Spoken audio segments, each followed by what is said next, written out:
What's up, YouTube? It's David here with Jones Company Customs, and today we're going to talk a little bit about the Husqvarna 460 Rancher. This is Husqvarna's 60cc 4 Series saw, the 460. Their Farm and Ranch series, which apparently is supposed to kind of be the bridge between the homeowner grade saws and the professional grade saws. And I have my own opinions about that, and we'll touch on that here in a second. But this is the 460. It's a 60cc chainsaw, and as per Husqvarna's website, it can pull a 24-inch bar maximum. When I bought this saw back in February, it's October now. I got it at the end of February, more like March, really. So I've had it about 6 or 7 months now, and I have used it a lot, pretty much a full season now. You know, we're coming into winter, and I've used it quite a bit throughout the spring and summer. I don't cut firewood with it. I'm not burning wood currently, but I have used it a lot at my own property and just cutting and clearing brush for different customers. And it's been a good saw for me, and I'm very happy with it so far. Right now I have a 20-inch bar on this saw, and I just put this 20-inch bar and chain on here about a week or two ago, and up until then I've had the 24 on there this whole time. I got myself a bigger saw with a bigger bar, and I decided I wanted to put a 20-inch bar on this one. I've seen a lot of people talk about these saws on different forums, and a lot of people seem to recommend you know, although it is rated for a 24, that a 20-inch suits it better. And I've only had it for about a week now, you know, the 20-inch bar, but I have to say, I am compelled to agree with them. As soon as I put this 20-inch bar on here, I noticed an immediate difference in how the saw felt in my hands and how it felt when I operated it, and I completely agree that a 20-inch bar is definitely more suited for this saw than a 24. However, it will pull a 24. I've had a 24-inch bar completely buried in white oak, red oak, maple, poplar, you know, various hardwoods that we see down here in the southeast. I've had this saw in some pretty good sized trees with the bar completely buried on the 24, and it will do it, but it does struggle sometimes. I will say, you really can't pull on the saw. You don't want to get into the dogs here too much and pull on the saw if you're fully engaging that 24-inch bar. And even with this 20-inch bar, if you pull super hard, you know, which with pretty much any chainsaw you're going to run into that, it will kind of lock up and bog down on you. But the 20-inch bar is definitely much more suited for this saw, I feel like. And I love it. It feels way more balanced. It feels it's lighter, and it just feels more capable with a 20-inch bar on it. Now, I said a minute ago that this was kind of Husqvarna's bridge from the professional, the homeowner grade saws into the professional series saws. And this is the biggest, I guess, you know, technically I would still consider this, I think most professionals would still consider this a homeowner grade saw. It has a plastic clamshell style crankcase. It's not meant to be taken apart and rebuilt like a lot of your more professional saws that have, you know, full magnesium case and that can be split and the bearings can be replaced. You know, you can do all that in this saw. You can rebuild this saw, but it's not really designed or meant for that. This is still, technically, I would consider this a homeowner grade saw. Now, with that being said, this is the biggest of the homeowner grade saws that you can get. And this is 60cc. It'll pull a 24-inch bar.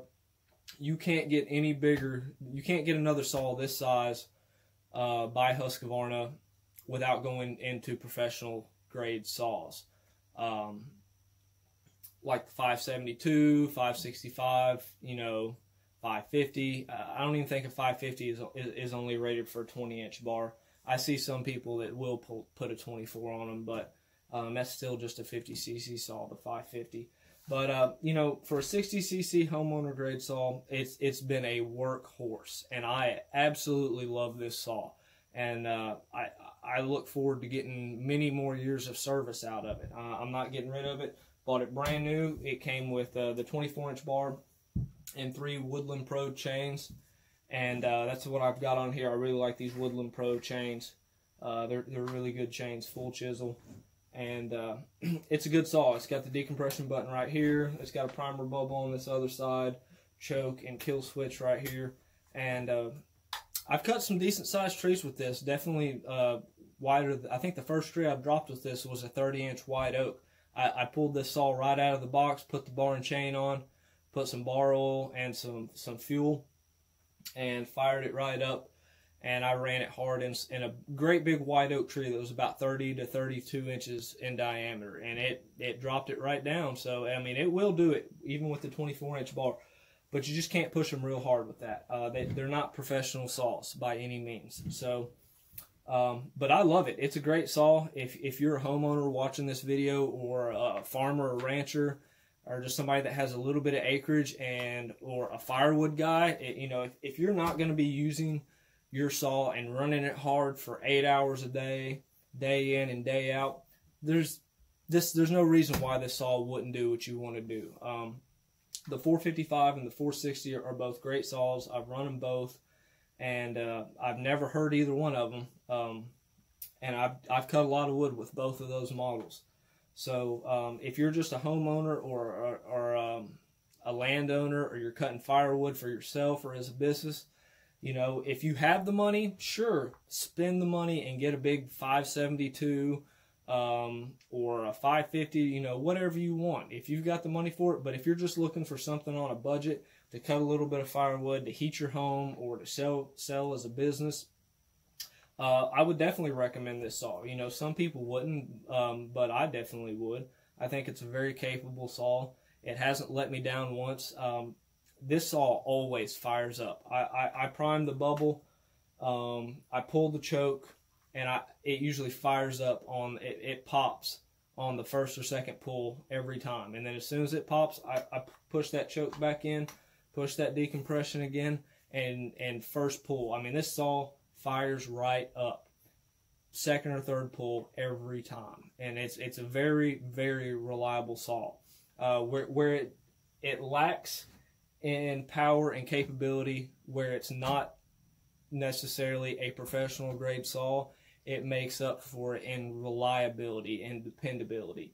I know that no matter what I'm cutting, if I need to get a saw out right now and I need to know that it's going to fire up, I don't ever have to worry about that with this saw.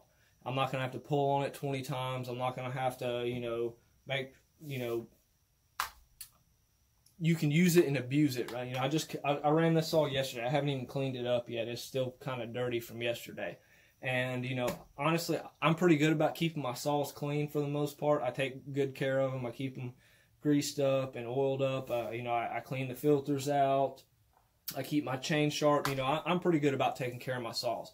But if I was somebody that, you know, that wasn't, I could probably still depend on this saw. You know, they're going to start pretty much every time. So they're very, very, very dependable. And they're an all-around great saw for sure. Now, you know, if you're a professional, you're never going to look at one of these 4 series saws by any means. You're going to go 3 series or 5 series all the way. But this video is more geared towards landowners, firewood guys, and stuff like that. So if this is something that you're looking for without spending a ton of money, I think this saw runs about $500, anywhere from $500 to $550, brand new. And you can get a 24-inch bar for that price with it, and it will pull the 24. Although I do recommend using a 20-inch bar, but if you absolutely have to, it will get the job done with the 24-inch bar. And I've seen some people, I'm just going to touch on this for a second and then end the video, but I've seen some people that are kind of, I want to say, newer to chainsaws and whatnot, and kind of, you know, I'm not a professional myself by any means, but there's a lot of people doing like Alaskan sawmills and stuff like that, chainsaw mills, and they're wanting to slab out and mill their own timber with a chainsaw and an Alaskan mill. You can get an Alaskan mill on Amazon for like $100, $200, you know, and they're pretty cool. I plan on getting one myself, but you cannot run an Alaskan mill with this saw. If you're planning on running a chainsaw mill, you have to have a big bore saw, and it has to be a professional series saw. Most people that I see on forums recommend is that you have either a 395 XP or a 3120 XP. You have to have the big bore saw to do that stuff, because if you start, you know, slabbing out 24-inch oaks and maples and chestnuts, or not chestnuts, but walnuts with this saw, you're going to kill it in a hurry. It is not going to last very long. Slabbing and chainsaw milling is very, very hard on a saw, and you cannot do it with these homeowner grade saws. You really need a big bore professional series saw. But with that being said, I just wanted to, you know, wrap this up real quick and give you guys a short review on the 460 Rancher and kind of tell you what it's about and what it can do. And I hope it was informative. If you guys have any questions, please drop it in the comments. If you have any experience with this saw, or what, you know, tell me what you think about it. If you use this saw to cut firewood, tell me how much firewood you're cutting. If you're using it all day, every day, and just using it and abusing it, tell me what you're doing with it. I want to know, because I want to share that with everybody so that we can all make informed decisions and get the best equipment possible. And so yeah, that's about it. But thanks for watching, guys. If you haven't already, hit the subscribe button. If you learned something from this video, if you enjoyed it, if you like this content, just hit that like button and hit the subscribe button and help support this channel. But you guys have a great one. I'll talk to you later.